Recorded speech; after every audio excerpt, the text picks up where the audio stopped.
우리가 믿는 사람으로서 하나님께서는 전능하시다라고 하는 교리를 고백을 합니다. 하나님은 진정 전능하신 분이십니다. 못하실 것이 없다, 이렇게 우리가 보통 이해를 하는데요. 그러나 하나님이 전능하시다라고 할 때 그 말은 하나님도 못하시는 혹은 안 하시는 것이 있습니다. 하나님은 거짓말을 하실 수가 없습니다. 왜냐하면 그것은 도덕적으로 잘못된 것이기 때문에 그렇습니다. 하나님은 이 삼각형이면서 square circle을 만드실 수가, 이렇게 원이면서 삼각형인 square circle을 만들 수가 없습니다. 왜냐하면 그거는 기하학적으로 볼 때 불가능한 일이기 때문입니다. 하나님께서 그런 것을 하실 수 없다라고 해서 하나님이 전능하신 것이 아닌 것이 아니냐라고 얘기하는 사람들이 있지만, 그러나 하나님이 전능하시다라고 할 때 그 말은 하나님께서 의도하신, 목적하신 것을 이루시기에 모든 것을 하실 수 있다라고 하는 것을 우리는 그렇게 이해를 합니다. 하나님의 능력의 소유자다, 이것을 고백하는 데 있어서 우리는 전혀 문제가 없습니다. 우리의 문제점은 우리가 머리로 알고 있는 그 진리가 아니라 우리의 경험에 있습니다. 여러분, 빌 게이트가 이 세상에서 가장 부자이죠. 근데 빌 게이트가 가장 부자이지만 어떤 한 가난한 사람이 그 사람 정말 부자야, 능력 있는 사람이야, 자, 그 사람에게 나는 도움을 받고 싶어. 그런데 빌 게이트하고 아무런 관계가 없어. 빌 게이트에 대해서 들어보니까 그 사람이 좋은 장학사업도 펼쳐서 가난하지만 공부를 하지 못하는 사람들에게 유용하게 장학금을 주고 또 그들을 교육시키는 것을 들었어. 그런데 나는 빌 게이트하고 아무런 관계가 없기 때문에 빌 게이트로부터 돈 한 푼도 받을 수 없어. 어떻게 하면 그에게 돈을 한 푼이라도 받아내서 나의 가난함 가운데 조금이라도 나은 생활을 할 수 있을까? 어쩌면 우리가 이렇게 하나님과의 능력을 생각하면서 이렇게 느끼는 때는 없는지요. 하나님은 정말 능력이 많으셔.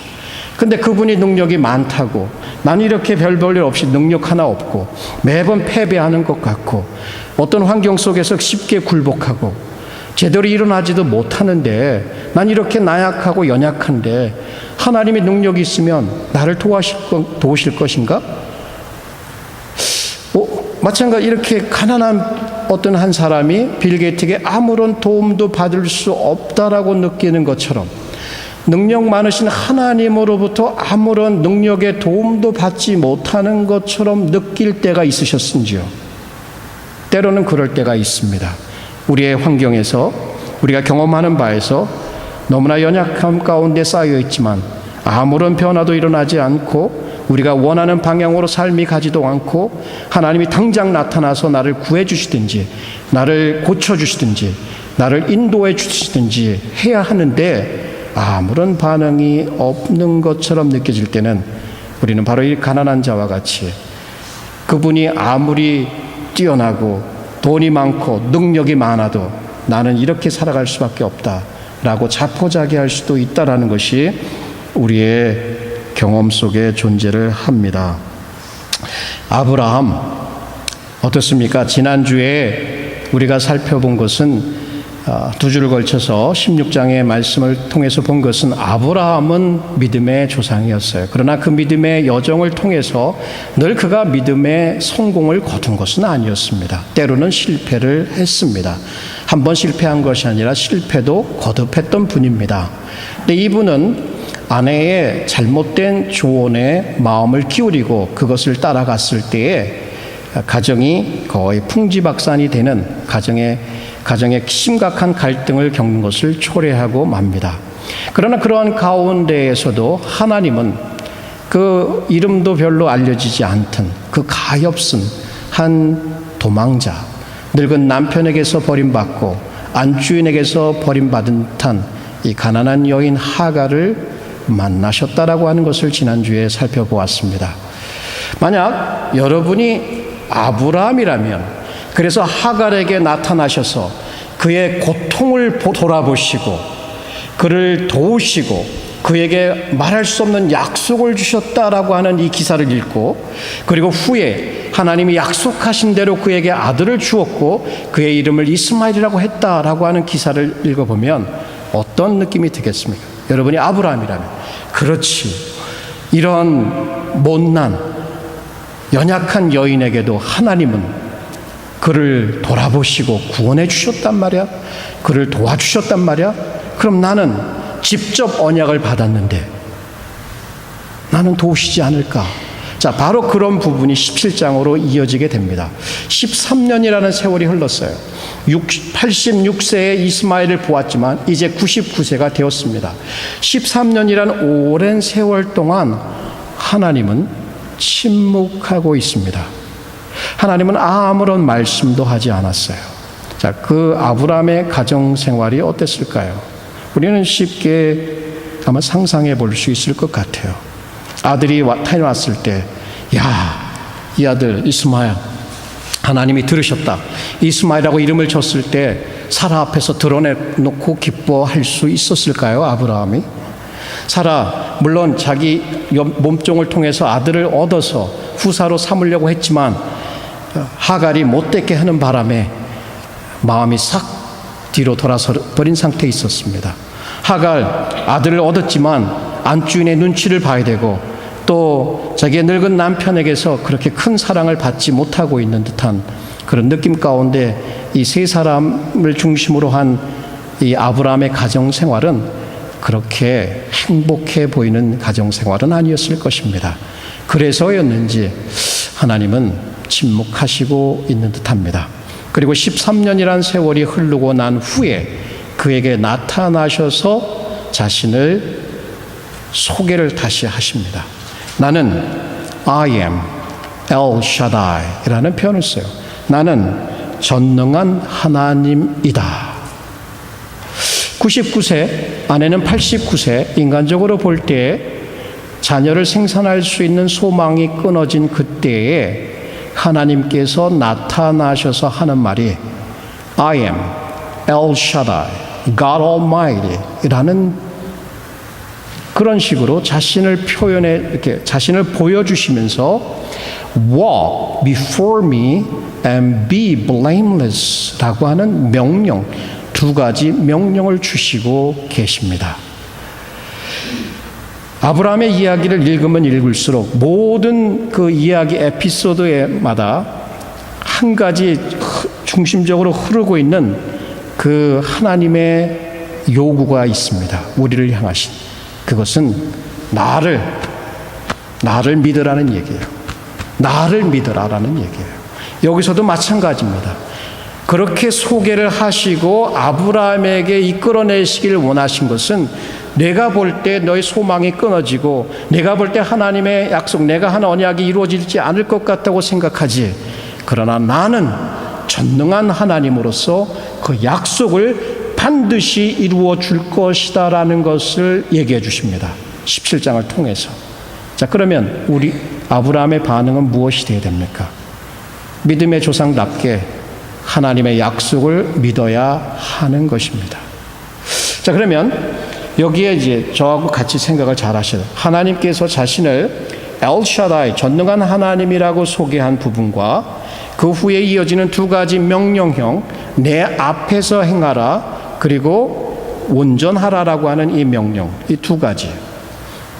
그리고 지금 생각한 하나님을 의지해야, 믿어야 된다고 하는 것. 이 세 가지의 관계를 제가 풀어가도록 하겠습니다. 자, 하나님께서 그렇게 소개하셨고 그것에 대한 우리의 반응은 하나님을 의지하는 것이라고 얘기했습니다. 그리고 우리에게 주어진 구체적인 명령이 있는데, 아브라함에게 주신 명령, 우리에게 주신 명령이 있는데 그것은 내 앞에서 행하라는 얘기예요. 내 앞에서 행하라. 내 앞에서 행하라. 도대체 이게 무슨 뜻일까? 하나님을 의지한다라고 하는 것은, 하나님을 의지한다라고 하는 것은 하나님 앞에서 행한다라고 하는 것이에요. 하나님을 의지한다라고 하는 것은, 하나님을 믿는다라고 하는 것은 하나님 앞에서 행한다라고 하는 것입니다. 그러면 하나님 앞에서 행한다라고 하는 것이 도대체 우리에게 무슨 뜻이 있는가를 우리는 같이 살펴보아야 합니다. 첫 번째, 하나님 앞에서 행한다라고 한 것은 엘샤다이, 전능하신 하나님께 순종하는 것이다라는 얘기예요. 엘샤다이, 전능하신 하나님께 순종하는 것이다.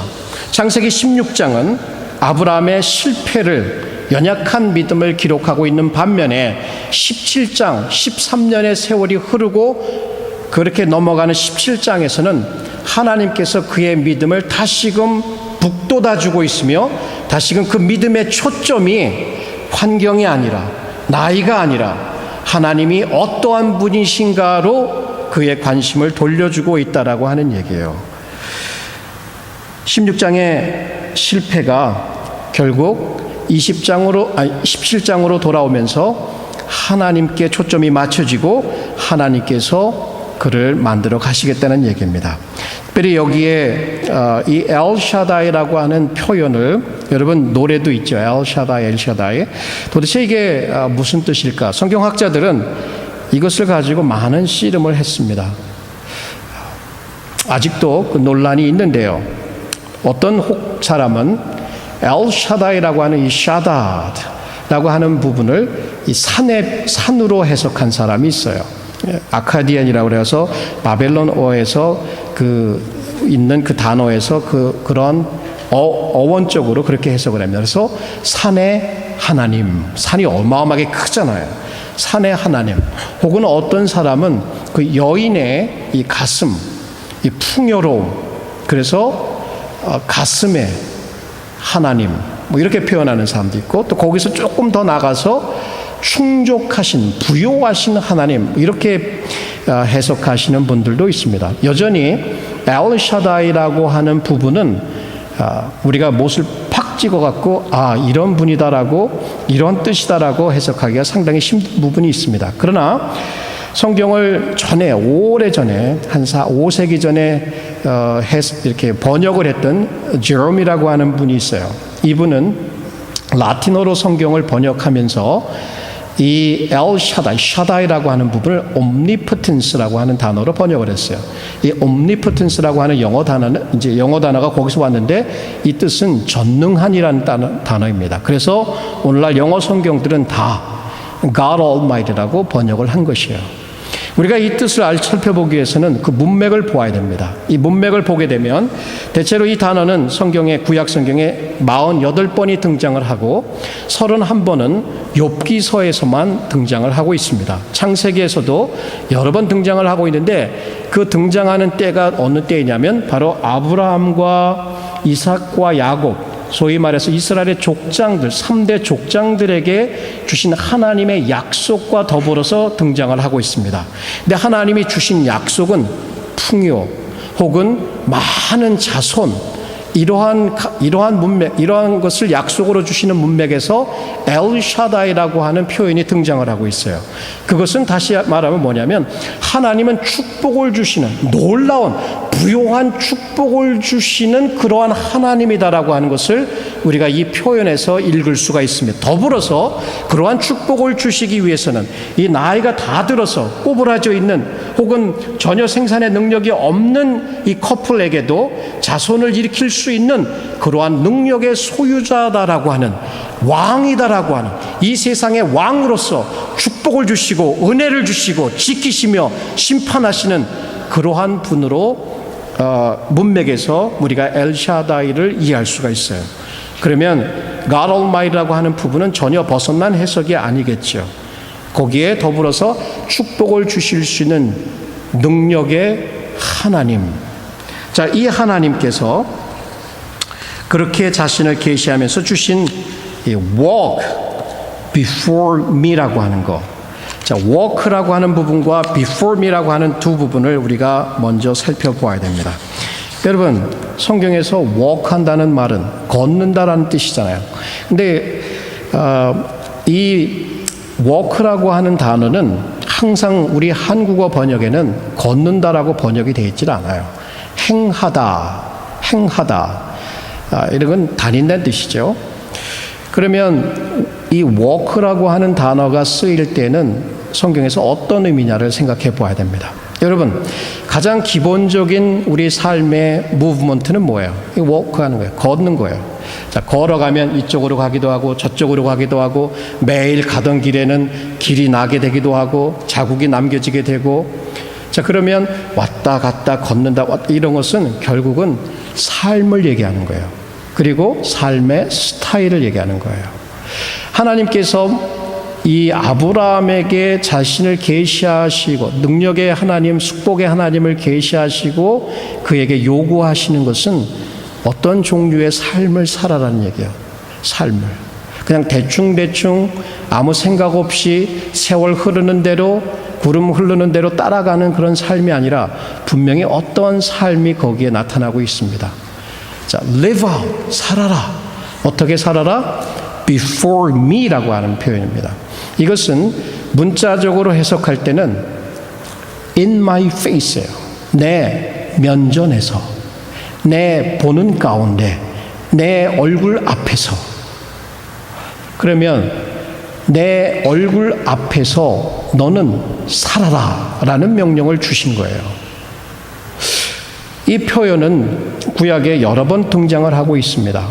특별히 before me라고 하는 표현은, before me라고 하는, walk before me라고 하는 표현을 다른 이제 구약을 이렇게 헬라어로 번역한 70인역에는 하나님을 기쁘시게 하는 식으로 사는 삶, 이렇게 번역을 하고 있어요. 그건 뭐예요? 하나님을 순종하는 삶이에요. 하나님을 순종. 전에 16장에서는 아내의 제안을 따라갔고 아내의 방법을 따라갔을 때 그는 하나님을 불순종하고 말았습니다. 그러나 17장에 와서 하나님께서 요구하시는 것은 세상의 길이나 인간적인 지혜가 아니라 하나님, 언약의 하나님이신 그분의 음성을 듣고 그분께 순종함으로 살아가라 라고 먼저 말씀해 주시고 계신 것이에요. 여러분, 하나님을 보는 하나님이 지금 여기 여러분을 보시고 계십니다. 그리고 하나님께서 여러분이 행하는 모든 삶, 일할 때든지 오고 갈 때든지 공부를 할 때든지 고민을 할 때든지 싸움을 할 때든지 기뻐서 찬양을 할 때든지 하나님께서 다 이렇게 얼굴 가운데 보시고 계셔요. 그러면 여러분은 어떤 느낌이 드시겠습니까? 하나님을 순종하기가 쉽겠습니까? 아니면 하나님을 불순종하기가 쉽겠습니까? 우리 아이들도 뭔 일을 할 때 보면 자신들이 잘못을 하게 되면 괜히 눈치를 봐요. 그러나 당당하게 할 때는 오히려 지켜보고 있는 부모님 앞에 보라고, 자기를 보라고 이렇게 얘기를 합니다. 마찬가지로 우리도 하나님이 보고 있다라는 것을 늘 의식한다면 어떤 삶이 될까요? 당연히 순종하는 삶, 하나님을 기쁘시게 하는 삶, 하나님의 생각을 따라서 사는 삶을 살아가게 된다는 얘기예요. 그래서 하나님을 믿는다라고 하는 것은 하나님 앞에서 행하는 삶이고, 하나님 앞에서 행한다는 것은 먼저는 하나님을 순종하는 것이다라는 얘기예요. 저는 그동안 20년 이상을 운전을 하면서 경찰이 그 앞에 있는데 그것을 보면서도 속력을 내고 가는 사람을 못 봤어요. 대부분 브레이크를 확 밟아가지고 그대로 쓰더라고요. 저도 시험을 많이 봤지만 선생이 그 앞에서 보고 있는데 거기서 컨닝을 하거나 뭐 쪽지를 해갖고 이렇게 하는 사람을 본 적이 없어요. 만약 하나님이 여기서 우리가 예배하는 모습을 보고 계시고 우리가 생활하고 있는 하나하나 일거수일투족을 다 보시고 있다라고 하는 그 의식이 우리의 머리 가운데 완전히 박혀져 있다면 우리의 삶은 혁명적인 변화가 나타날 것입니다. 지금과 같은 삶, 절대 아닙니다. 늘 우리는 잊어버려요. 하나님 앞에서 행하는 것이 아니라 세상 앞에서 행하는 것이고 우리 스스로 행하는 것이고, 설령 우리가 조금 존중하고 귀하게 여기는 분들이 우리를 보고 있다라고 하는 것을 의식할 때도 우리가 몸가짐을 조심하고 말을 조심하고 걸음걸이를 조심하는 것과 같이 전능하신 하나님, 창조주 하나님, 우리의 왕이신 하나님을 우리가 의식하면서 생활한다라고 하는 것은 바로 순종하는 삶일 수밖에 없다라고 하는 것이에요. 여러분, 구약 성경 지난번에 우리 장로님이 오셔서 잘 정리를 해주셨는데요. 이스라엘 백성들을 향하신 하나님의 소원이 있었다면 바로 이거예요. Walk before me. 내 앞에서 행하는 거예요. 근데 이스라엘 백성들은 우리와 아주 너무나 닮아서 행할 때를 보면, 광야 생활을 행할 때도 보고 그 언약의 땅에 들어가서도 보면 그들의 삶은 하나님의 임재를 망각한 삶이었습니다. 하나님이 그들을 애굽에서 구원해내시고 그들에게 분명하게 보여주려고 했던 게 뭔 줄 알아요? 내가 여기 있다. 너희 진 중에, 진을 살펴보면 조직적으로 딱 해서 그 가운데 하나님의 장막이 있었습니다. 장막은 하나님의 임재를 상징하는 것이었고, 하나님께서 그 백성 가운데서 그들과 함께 거하시며 무브하고 계시다는 것이에요. 전쟁에 나갈 때도 그렇고 가나안 땅으로 들어갈 때도 그렇고 그들이 행하는 광야길을 통해서 하나님은 그들 가운데 계신 것이었어요. 만약 이스라엘 백성들이 하나님이 자기들 가운데 불기둥과 구름기둥으로 함께 해서 하나님이 보고 있다는 것을 의식하는 가운데 광야길을 행했더라면 그들이 먹는 것 때문에, 마시는 것 때문에 불평하여서 애굽으로 돌아가겠다고 불평하지는 않았을 것이에요. 만약 하나님께서 그들에게 약속으로 주신 적과 끓여오는 땅으로 들어가라고 명령하셨는데 그것을 정탐하고 온 10명의 정탐꾼들처럼 두려워가지고 그들의 보기에는 우리도 메뚜기 모양밖에 안 될 것이다라고 사기를 죽여버리는 그러한 보고는 하지 않았을 것입니다. 하나님이 그 진중에 계시다는 것을 알았다면 어떤 한 이스라엘 남자가 그 미디안의 한 여자를 들여와가지고 자기의 텐트에서 불륜의 관계를 맺고 있는, 도저히 행할 수 없다라고 하는 얘기예요. 자, 우리의 순종은 하나님을 믿는 가운데 이루어집니다. 그리고 우리의 순종은 바로 하나님의 임재를 의식하는 가운데서 이루어진다라고 하는 얘기예요.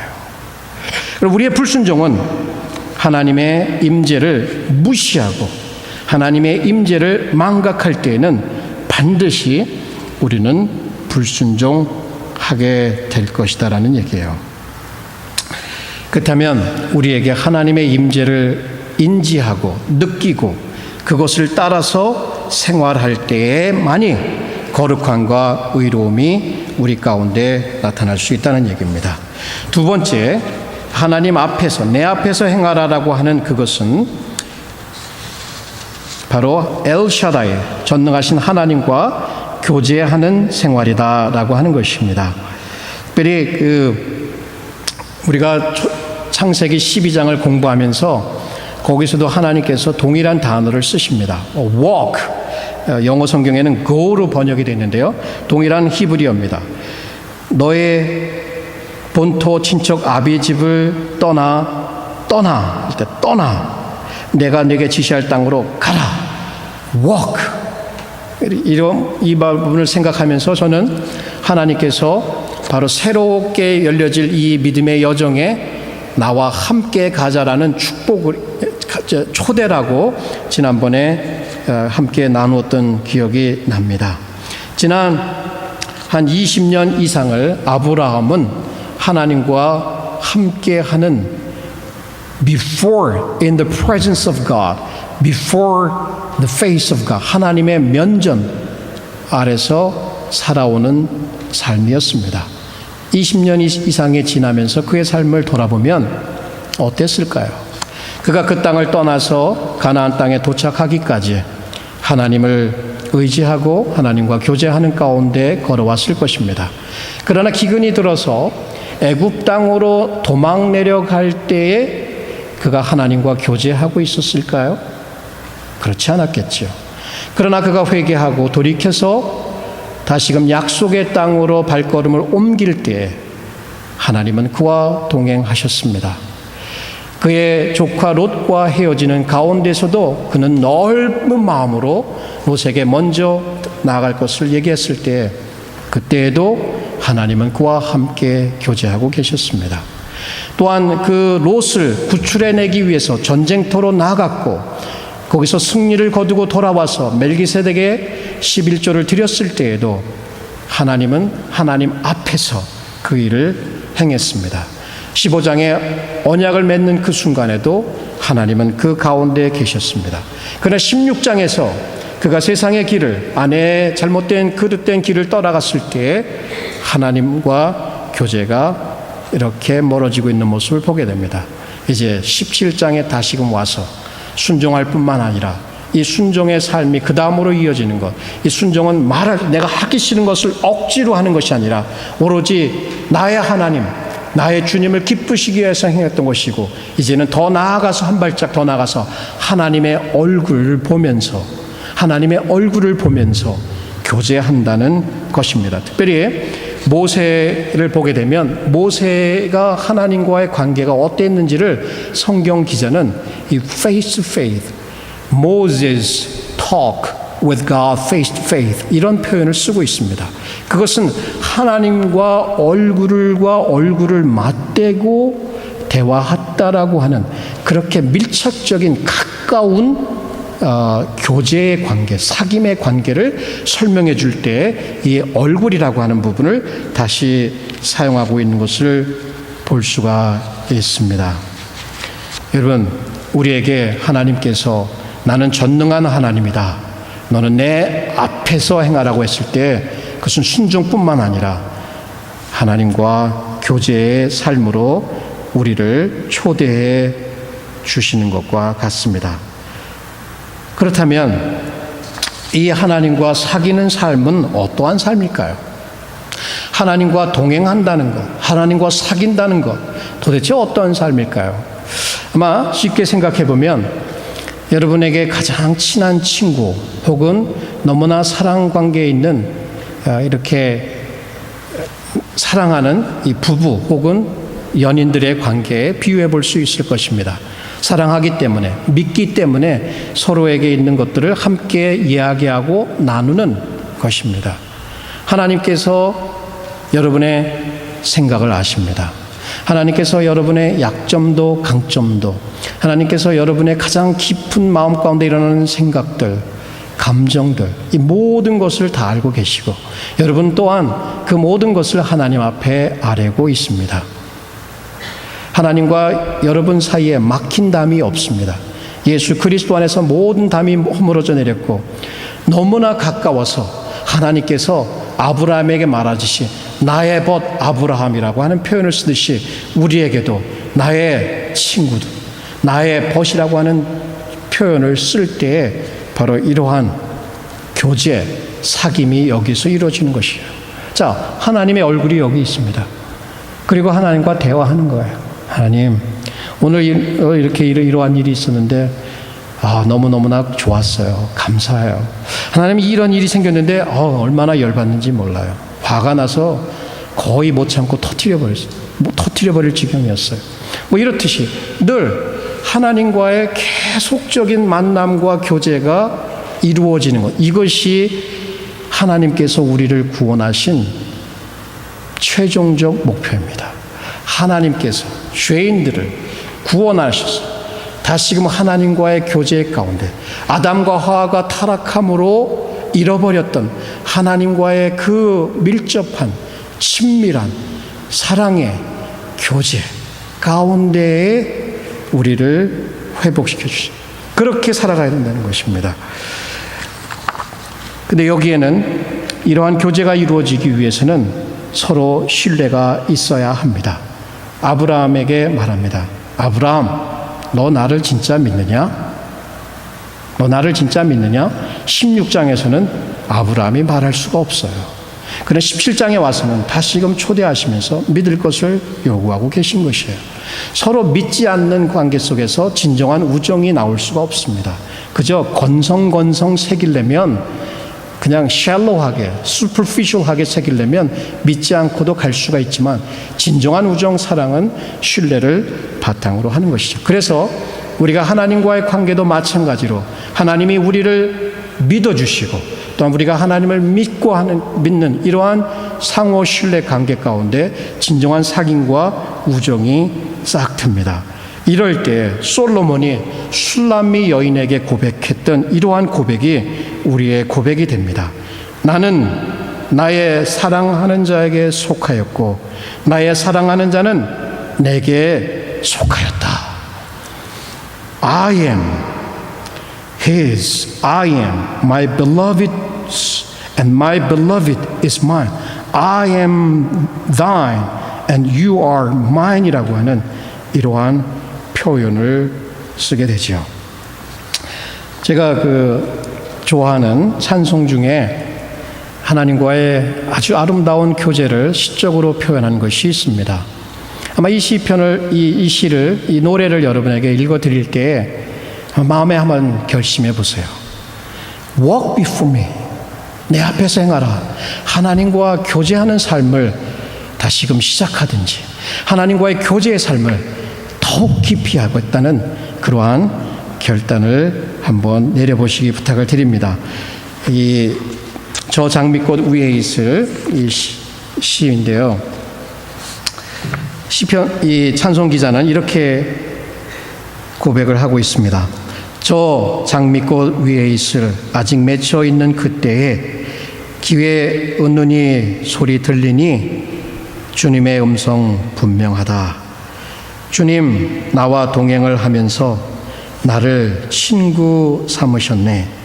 우리 서로 받은 그 기쁨은 알 사람이 없도다. 그 청아한 주의 음성 우는 새도 잠잠케 한다. 내게 들리던 주의 음성이 늘 귀에 쟁쟁하다. 밤 깊도록 동산 안에 주와 함께 있으려 하나 괴로운 세상 할 일 많아서 날 가라 명하신다. 주님 나와 동행하시 나를 친구 삼으셨네. 우리 서로 받은 기쁨은 알 사람이 없도다. And he walks with me and he talks with me and he tells me I am his own. And the joy we share as we tarry there none other has ever known. 이게 왜 교회사에서 뛰어난 영적인 거장들의 고백이어야만 합니까? 저와 여러분과 같은 평범한 예수 믿는 사람들의 고백은 아니어야 하는지요? 우리도 하나님 앞에서 행할 때 그분의 그 임재, 그분의 얼굴을 의식하는 가운데 늘 그분과 열려있는 이 교제, 그래서 거기에 막힌담이 없고 우리가 실수하고 우리가 죄를 지을 때에도 그것을 감추지 않고 그대로 고백하며 부끄러움 대신에 죄책감으로 인해서 하나님과의 관계를 맺어가는 것이 아니라 늘 하나님께서 우리를 사랑하시고 우리를 받으신다라고 하는 이 영원한 사랑의 관계 가운데, 언약의 관계 가운데 그분과 사귐이 있다라고 하는 것, 저의 소원입니다. 아직 갈 길이 멀지만 제 기도는 우리 모든 교우들이 그러한 삶을 살아가는 것입니다. 세 번째, 첫 번째, 두 번째 하나님 앞에서 행한다는 것은 바로 순종하는 삶을, 생활을 얘기를 했고, 그 다음 두 번째는 그분과의 교제하는 생활을 얘기를 했으며, 세 번째는 엘샤다이를 의지하는 생활이다. 전능하신 하나님을 의지한다. 하나님의 얼굴은 특별히 하나님의 주권적인 은혜와 축복을 상징합니다. 여러분, 제가 예배 때마다 예배 마지막에 축도로서 하는 그 말씀 기억하시죠? 제가 한번 여러분에게 읽어드리겠습니다. 거기에 보면 하나님의 얼굴이 두 번 등장합니다. 여호와께서 내게 복을 주시고 너를 지키시기를 원하며 여호와는 그 얼굴로 내게 비추사 은혜 베푸시기를 원하며 여호와는 그 얼굴을 내게로 향하여 드사 평강 주시기를 원하노라. 자, 하나님의 얼굴을 생각할 때는 하나님의 축복, 하나님의 은혜, 하나님의 보호하심, 하나님의 공급하심, 하나님의 인도하심, 하나님의 모든 것, 그 백성을 향하여 내려주시는 주권적인 축복과 은혜를 함축적으로 보여주는 표현입니다. 자, 자, 하나님께서 지금 이 시간에 얼굴을 찡그리고 여러분을 향하여서 계시다면 그것은 무엇을 상징할까요? 얘야, 그 길은 아니야. 그러나 하나님께서 얼굴을 환하게 웃으시면서 그 빛을 찬란하게 여러분의 영혼 가운데 비춰주시면 그것은 감당할 수 없는 기쁨이요 은혜가 되는 것이에요. 자, 그 얼굴 보면서 그 앞에서 살아간다고 하는 것은 바로 그분의 이러한 축복과 은혜를 의지한다라고 하는 것을 말하는 것이라고 할 수가 있습니다. 한 그 주석가는 여기 이 부분을 아주 훌륭하게 설명을 해주고 있습니다. 한번 들어보십시오. 내가 너에게 원하듯, 하나님께서 이제 우리에게 말씀한다고 들어보십시오. 내가 너에게 원하듯 뇌가 온전하고자 한다면 너는 내 앞에서 행해야 한다. 너는 네 자신을 나의 전적인 감독과 인도와 보호 아래 두어야 한다. 여기에 나오는 이미지는 약물이 뒤에서 이름을 부르며 걷고 있는 목자나 어떤 아이가 아버지가 보는 가운데 걷고 있는 것에서 취한 것이다. 이것은 단순히 에녹이나 노아가 하나님의 손에 의해 인도받으며 하나님과 함께 걷던 것 이상이다. 그 이상이다. 문제가 일어날 때 너는 하나님으로부터 직접 지시를 받으며 주저없이 그분께 헌신하게 되는 것이다. 여기서 요구하는 것은 하나님의 다음과 같은 말씀과 일치한다. 너는 나의 것이 되며 나는 너의 것이 되는 것이다. 자, 앞서 설명한 대로 그분과의 밀접한 교제를 얘기합니다. 마치 우리의 목자 되신 하나님께서 우리 뒤에서 우리를 따르면서 이름을 불러주시면서 다 지켜보고 있는 것입니다. 제 아들이 제가 보는 가운데 놀 때에는 자신감을 갖고 놀지만 없으면 두리번 하면서 아빠가 어디 갔나 이렇게 찾을 때가 있습니다. 우리 김 집사님께서도 영일이가 테니스 매치를 할 때 아빠가 거기서 딱 지켜주면 아이가 자신감을 갖고 하는 것과 같은 것이죠. 뭐예요? 하나님이 그곳에서 지켜보고 있다는 것, 우리 아버지가 우리를 보고 있다는 것만으로도 우리는 마음에 큰 용기와 위로를 받게 된다는 얘기예요. 이것이 하나님의 은혜를 의지하는 것이에요. 이것이 하나님의 축복을 의지하는 것이에요. 이것이 바로 하나님 앞에서 행한다는 것이고 이것이 하나님을 의지하는 것이라는 것입니다. 여러분은 지금까지 어떠한 삶을 사시고 계십니까? 정말 하나님 앞에서 행하고 있습니까? 특별히 이 본문에서 조금 더 설명을 드리면 두 가지 명령형이 쓰입니다.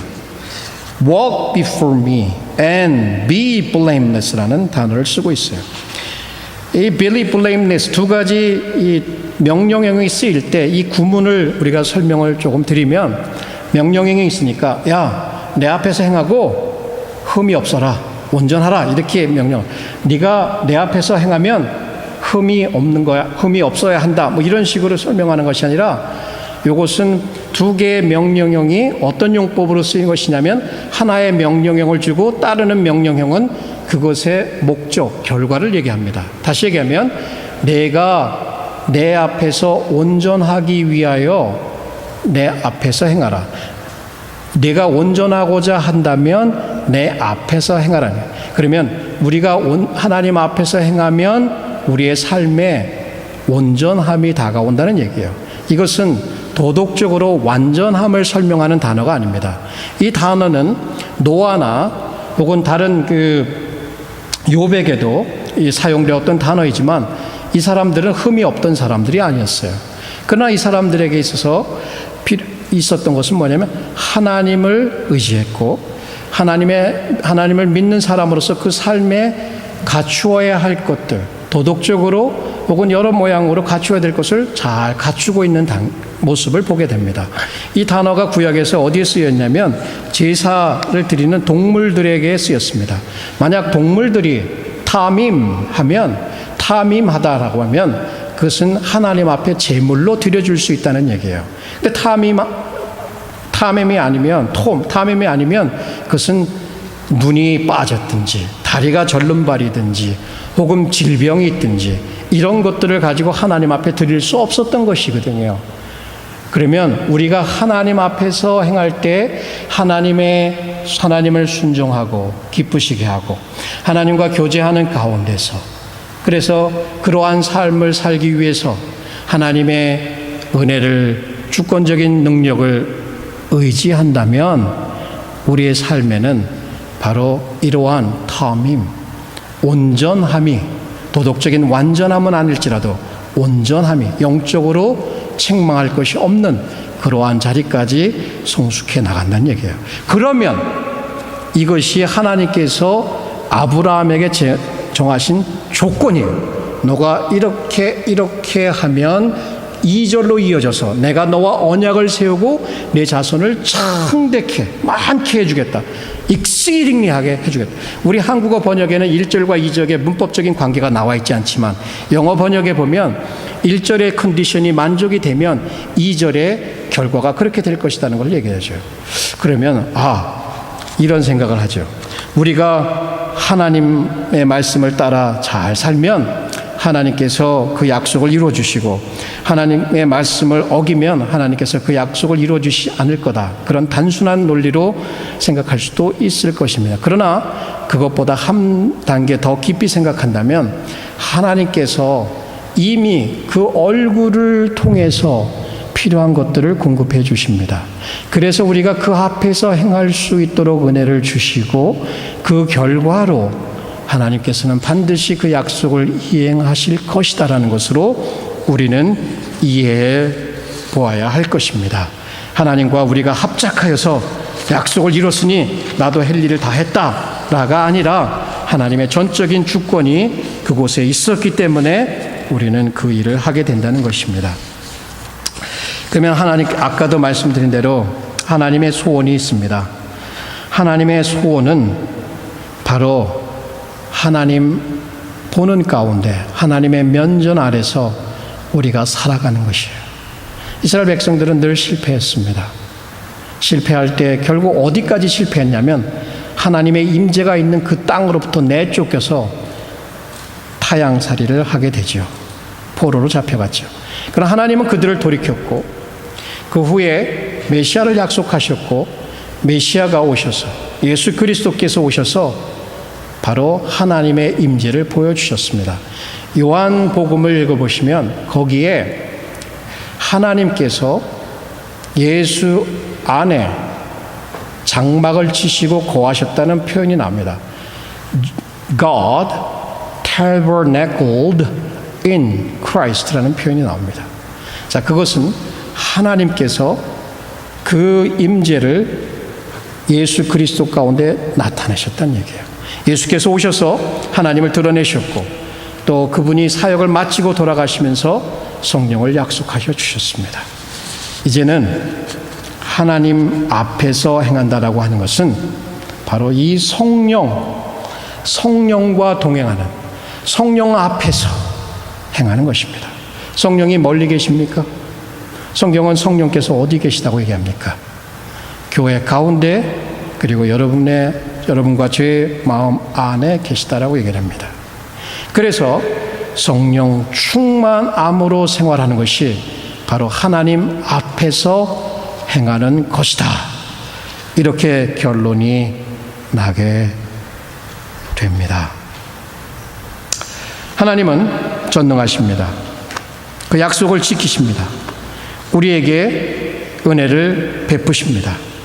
그 약속하신 것을 이루시기에 하지 못할 것이 없습니다. 여기까지 우리는 머리로 다 알고 있으며 입술로 고백합니다. 그러면 서론에서 질문했듯이 이 전능하신 하나님의 은혜와 그 능력을 경험하고 있습니까?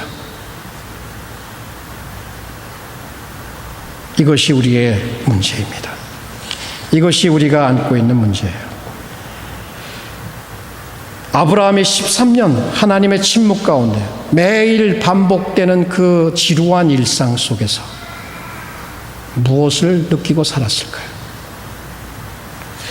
매일 예수 그리스도를 만나고 예수 그리스도 그분에 대한 감격이 있었던 때도 있었는데 그것이 다 지나고 나서 이제 그저 내 의지로, 내 의지력으로 어떻게든지 믿음의 삶을 살아보려고 애쓰고 있는 우리의 모습, 그러면서 반복하고 실패하고 반복하고 또 조금 나아지다가 또 미끄러지고, 이런 반복, 해가 지나고 해가 지나도 여전히 별로 나아지지 못하는 우리의 모습들 보면서 혹시 여러분 눈물 흘리며 마음 아파하신 적은 없으셨는지요? 저는 하고 있습니다. 하나님께서 이제 말씀하십니다.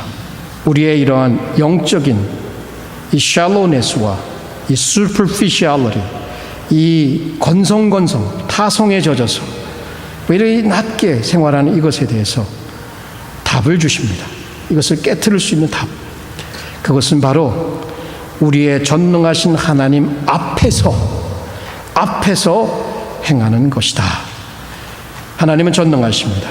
그래서 하나님은 반드시 약속을 지키실 것입니다. 하나님을 의지한다는 것은 단순히 그분에 대한 진리를 머리로 동의하는 것일 뿐만 아니라 하나님 앞에서 생활하는 것입니다. 여러분 아실지 모르겠지만 R.C. 스프롤이라는 장로교 신학자가 있습니다.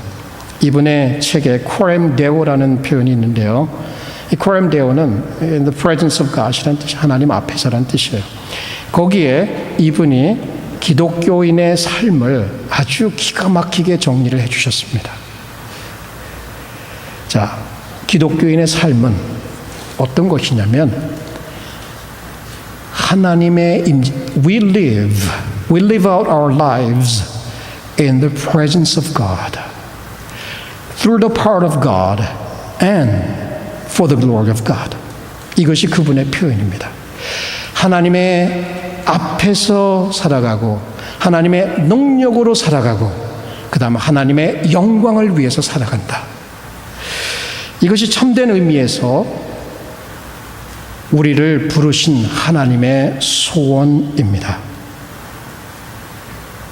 여러분, 우리에게 예수께서 오셔서 그러한 삶을 살으셨던 것을 보여주십니다. 예수님 하나님 아버지를 순종했고 하나님 아버지에 늘 교제하며 생활하셨고 하나님 아버지를 의지했습니다. 하나님 아버지의 얼굴을 늘 의식하는 가운데 살았습니다. 그분의 은혜, 그분의 능력이 우리에게 주어집니다. 우리도 그렇게 갈 수 있다라고 말씀해 주십니다. 그러면 우리에게 하나님께서 행할 그 일을 우리가 상상해 볼 수 없는 놀라운 변화와 축복들이 우리의 삶에 주어지게 됩니다.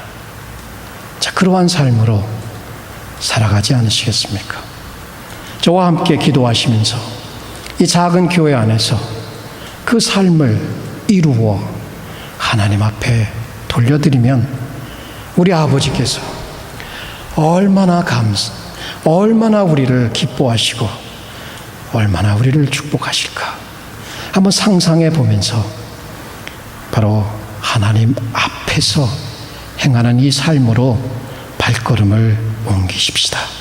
기도하겠습니다.